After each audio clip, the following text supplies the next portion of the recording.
Assalamualaikum warahmatullahi wabarakatuh.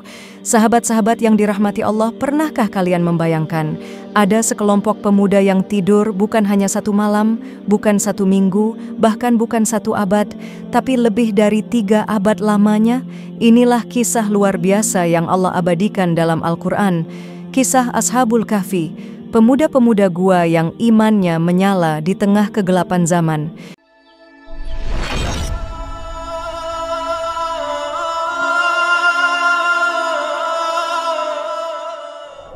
Di sebuah negeri kuno yang dipercaya oleh sebagian ulama berada di wilayah Romawi, hidup seorang raja tiran yang memerintah dengan kekejaman.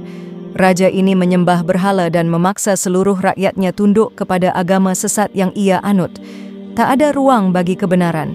Tak ada izin untuk menyebut nama Tuhan yang esa.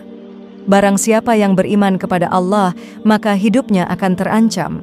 Namun di tengah tirani itu muncul segelintir pemuda, bukan orang tua, bukan bangsawan, melainkan anak-anak muda yang hatinya dipenuhi cahaya iman. Mereka menolak menyembah selain Allah. Mereka menolak tunduk pada kekuasaan batil. Mereka menyembunyikan iman mereka, namun iman itu tak bisa dipadamkan. Hingga suatu saat keberanian mereka terungkap. Masyarakat yang melihat mereka berbeda mulai mencurigai. Dan akhirnya mereka dihadapkan pada pilihan, meninggalkan iman atau menghadapi hukuman, tapi mereka tidak gentar. Allah mengabadikan dalam Al-Quran, Quran Surah Al-Kahfi 13, sesungguhnya mereka itu adalah pemuda-pemuda yang beriman kepada Tuhan mereka, dan kami tambahkan kepada mereka petunjuk. Mereka pun memutuskan untuk meninggalkan kota. Mereka tahu, jika tetap tinggal, nyawa mereka akan terancam. Maka mereka berjalan diam-diam menyusuri lembah dan bebatuan, menuju tempat yang sunyi, sebuah gua di atas gunung. Bersama seekor anjing setia yang mengikuti mereka, mereka berlindung dalam gua itu. Mereka duduk di dalam gua, berdoa kepada Allah dengan penuh keikhlasan. Ya Tuhan kami, berikanlah rahmat kepada kami dari sisi-Mu, dan sediakanlah bagi kami petunjuk dalam urusan kami ini. Quran Surah Al-Kahfi 10. Maka disitulah keajaiban terjadi. Allah menidurkan mereka, bukan sehari, bukan sepekan.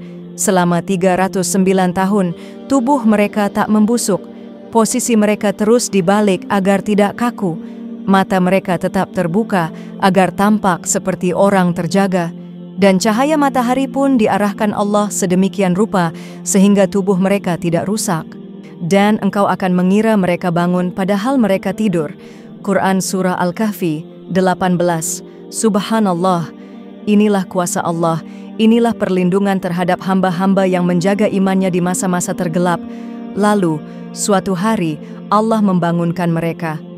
Mereka saling bertanya, sudah berapa lama kita tidur? Sebagian berkata, mungkin 1 hari atau setengah hari. Mereka sama sekali tak menyadari bahwa dunia di luar gua telah berubah. Raja zalim telah tiada, kekuasaan berganti, dan masyarakat kini mengenal tauhid. Salah satu dari mereka membawa uang lama untuk membeli makanan di kota. Tapi saat ia masuk, orang-orang tercengang melihat uang kuno yang ia bawa. Pakaian dan bahasanya pun berbeda. Kisah mereka akhirnya terungkap dan seluruh kota menyadari bahwa mereka adalah pemuda yang tertidur berabad-abad lamanya. Allah menyampaikan kisah ini sebagai ibrah, pelajaran bagi umat sepanjang masa, bahwa keimanan yang kokoh dapat menyelamatkan seseorang meskipun ia hidup di tengah kezaliman, bahwa Allah mampu menjaga siapapun yang bersandar kepadanya. Kisah Ashabul Kahfi juga menjadi jawaban atas pertanyaan orang-orang Yahudi kepada Nabi Muhammad SAW yang ingin mengujinya. Maka Allah menurunkan surah Al-Kahfi sebagai pembelaan terhadap kenabian Muhammad SAW. Dan menariknya, Ashabul Kahfi adalah kisah tentang anak muda, bukan orang tua, bukan ulama, tapi para pemuda yang memperjuangkan tauhid. Ini menjadi pelajaran besar bahwa kebangkitan umat ini sangat bergantung pada semangat dan keberanian para pemudanya. Sahabat sekalian, Kita mungkin tak hidup di zaman raja zalim seperti Ashabul Kahfi, tapi kita hidup di zaman yang juga penuh fitnah, godaan, dan tekanan terhadap iman. Apakah kita akan memilih nyaman, lalu larut, atau kita akan memilih bertahan seperti Ashabul Kahfi? Semoga kita semua termasuk golongan yang istiqamah di jalan Allah, dijaga dan dilindungi sebagaimana Allah menjaga para pemuda gua itu. Jangan lupa membaca surah Al-Kahfi setiap hari Jumat agar hati kita selalu diterangi cahaya sebagaimana Allah menerangi gua para pemuda itu. Wassalamualaikum warahmatullahi wabarakatuh.